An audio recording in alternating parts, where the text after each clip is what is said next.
Our vast oceans cover over 70% of Earth's surface and hold about 97% of our water. It's a delicate ecosystem, home to flora and fauna in coastal communities. In the past century, the average temperature of our upper oceans has increased by about 0.1 degrees Celsius, a seemingly minuscule figure, but one with massive implications. In the Western world, each person uses an average of 60 gallons of water every day. Almost half of that water is heated.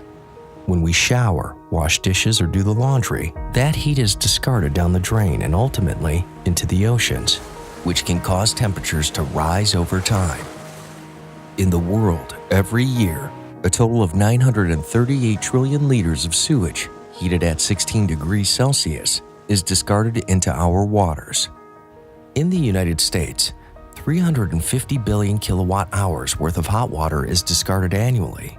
This is enough energy to melt 3.77 billion tons of ice, the same weight as 11,000 Empire State Buildings. When ocean temperatures rise, surface water can more easily dissipate into vapor, creating the potential for more frequent and stronger tropical storms. Warmer temperatures will also lead to the melting of the polar ice sheets, causing sea levels to rise and damaging coastal communities and habitats.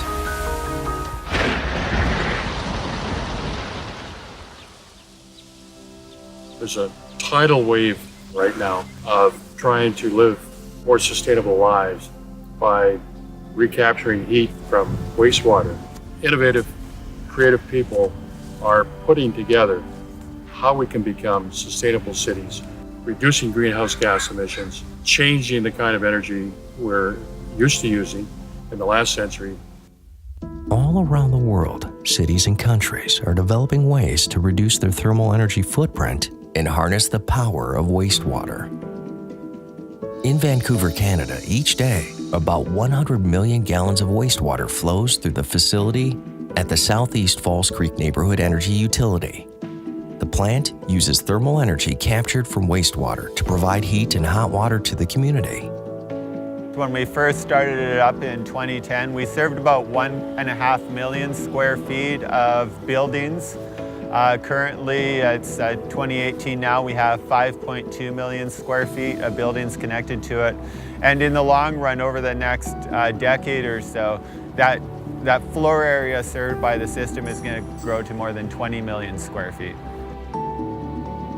Washington State has put in place systems to ensure their wastewater is completely cooled before it is discarded into the ocean.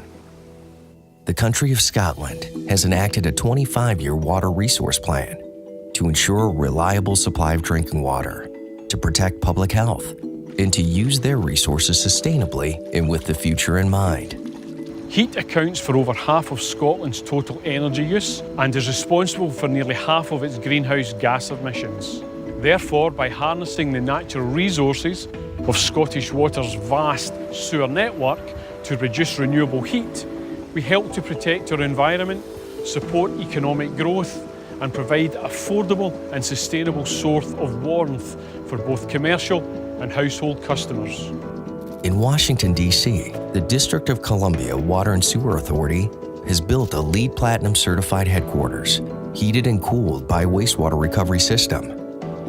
They're determined to lead by example and are saving about 35% on air conditioning and 85% on heating costs.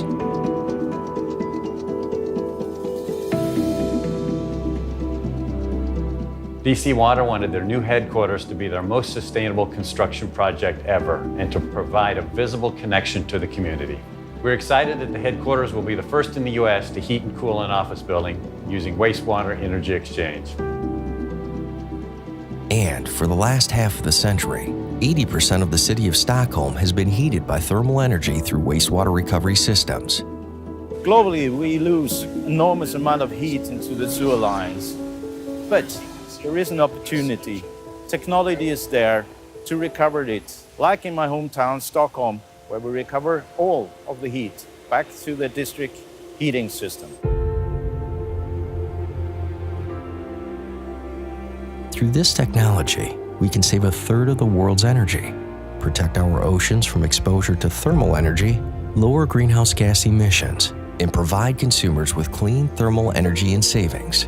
Recovering heat energy consumes only 20% of what it costs to produce it. To move towards a healthy, sustainable future, we have to make the most of our valuable resources. We can make change on an individual level with our everyday choices, and on a larger scale when we work together. Consumers can harness their buying power to demand energy-efficient buildings by choosing to live in homes that use eco-friendly systems. Voters can make big changes on a policy level by electing representatives who take sustainability seriously and who make clean energy a priority.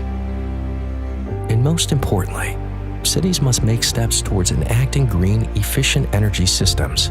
Systems that reduce waste and maximize the potential of our resources so we can live well into the future, where our earth and oceans flourish. By recovering the thermal energy from discarded wastewater, what was waste now becomes our future energy supply.